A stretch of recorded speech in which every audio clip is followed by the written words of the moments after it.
है गुलाब का सुगंध लिया करो, मिक्सिंग है कैलाश भाई का मजा लिया करो। डब्बा गुड़ा खुला ओ बही, घिसत हवा से डब्बा गुड़ा खुला।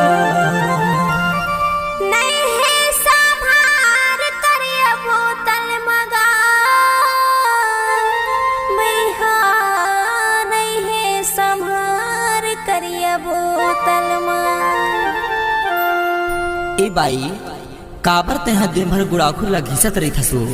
तहुआ तो दिन भर दारू ला पियत रही थास।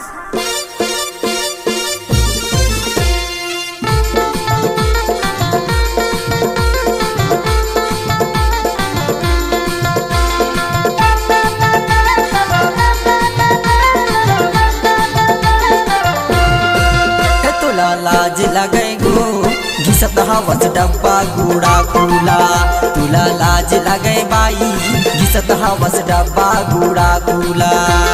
घिसत हवस डब्बा गुड़ा खुला, टूरी घिसत हवस डब्बा गुड़ा खुला।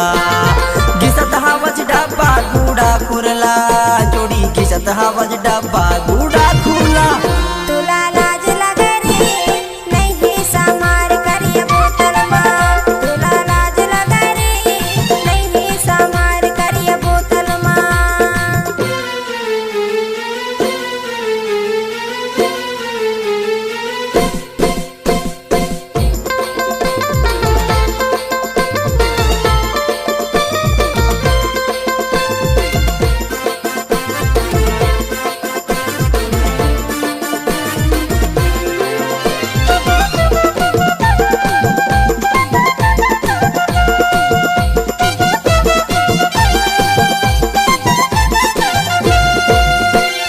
चिड़िया छापी गुड़ा को घिस घिस बनाए,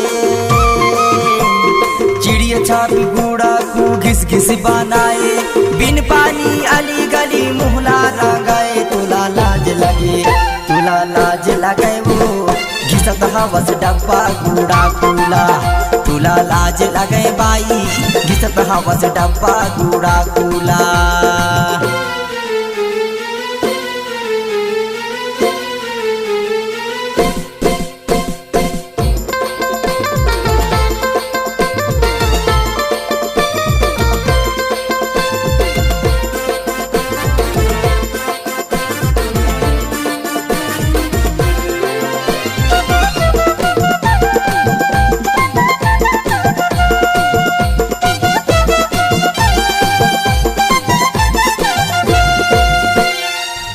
डीजे कैलाश सिंह रामानी गाँव वाले।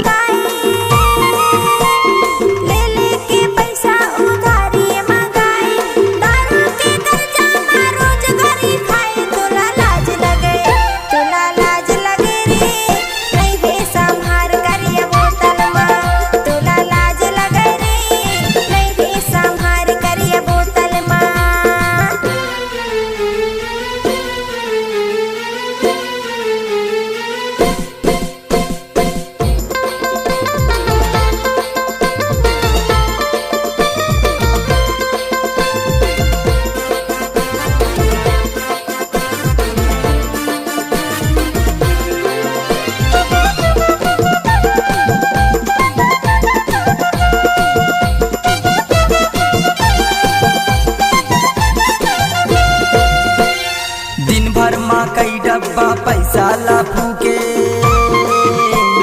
दिन भर माँ कई डब्बा पैसा ला फूके। खाना पीना तय बनाए मझोटा माथी के, तुला लाज लगे बाई घिसत हवस डब्बा गुड़ा खुला। तुला लाज लगे ओ घिसत हवस डब्बा गुड़ा खुला। घिसत हवस डब्बा गुड़ा खुला, बही घिसत हवस डब्बा गुड़ा खुला। घिसत हवस डब्बा गुड़ा खुला, बही घिसत हवस डब्बा गुड़ा खुला। तुला लाज लगे घिसत हवस डब्बा गुड़ा खुला। तुला लाज लगे रे नहीं समार करिए बोतल मां, तुला लाज लगे घिसत हवस डब्बा गुड़ा खुला। तुला लाज लगे रे नहीं समार करिए बोतल मां, तुला डीजे कैलाश सिंगरा मानी गाँव वाले। गुड़ा गुला छत्तीसगढ़ी सांस्कृतिक लोक कला मंच उक्ति के सूरज ग्राम हीरापुर जिला मंडला की अनुपम प्रस्तुति सुर मधुर गायक बाल कुमार धारवे एवं गायिका कुमारी राखी धारवे की बेहतरीन आवाज में कार्यक्रम हेतु संपर्क करें। हमारा संपर्क नंबर है 9575997290 और हमारा संपर्क नंबर 7970066413। आप अपनी आवाज को संगीत की दुनिया में एक नई पहचान बनाने के लिए हरिओम स्टूडियो में आपका स्वागत है। हमारा पता है